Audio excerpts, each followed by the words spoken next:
Henry and Gordon were lonely when Thomas left the yard to run his branch line. They missed him very much. They had more work to do and had to fetch their own coaches. The big engines thought they were too important to fetch coaches. James grumbled too. "We get no rest, we get no rest," they all complained. But the coaches only laughed. "You're lazy and slack, you're lazy and slack," they answered. Altogether, the engines were causing Sir Topham Hatt a great deal of trouble. The big stations at both ends of the line each have a turntable. Sir Topham Hatt had made them so that the tender engines can be turned round, because it is dangerous for them to go fast backwards.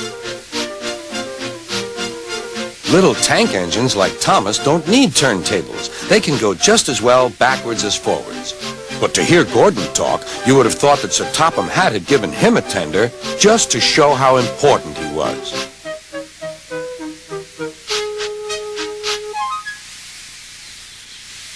"You don't understand, little Thomas. We tender engines have a position to keep up.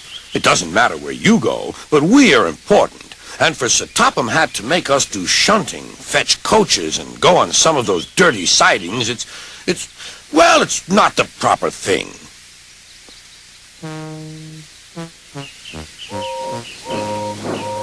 Thomas chuckled and went off with Annie and Clarabelle. "Disgraceful," Gordon hissed as he ran backwards to the turntable. The turntable was in a windy place close to the sea, and if he was not on it just right, he put it out of balance and made it difficult to turn. Today, Gordon was in a bad temper, and the wind was blowing fiercely.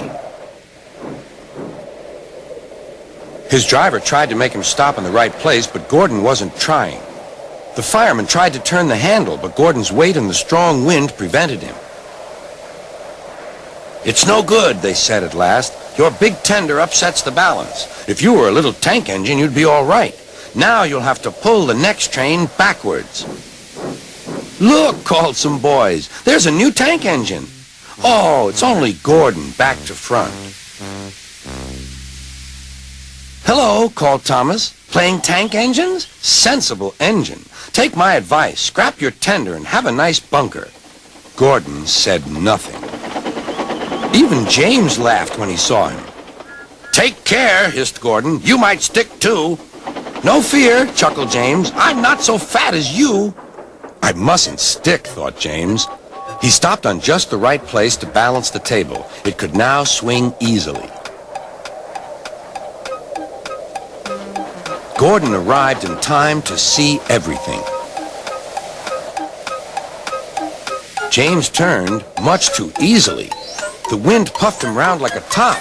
He couldn't stop.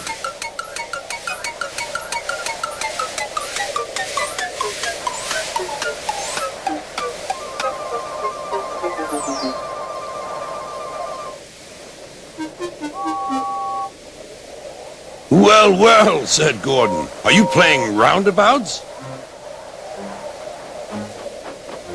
Poor James, feeling quite giddy, rolled off to the shed without a word.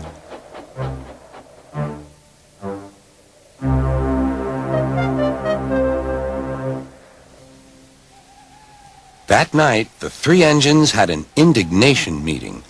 "It's shameful to treat tender engines like this. Gordon has to go backwards, and people think he's a tank engine. James spins round like a top, and everyone laughs at us.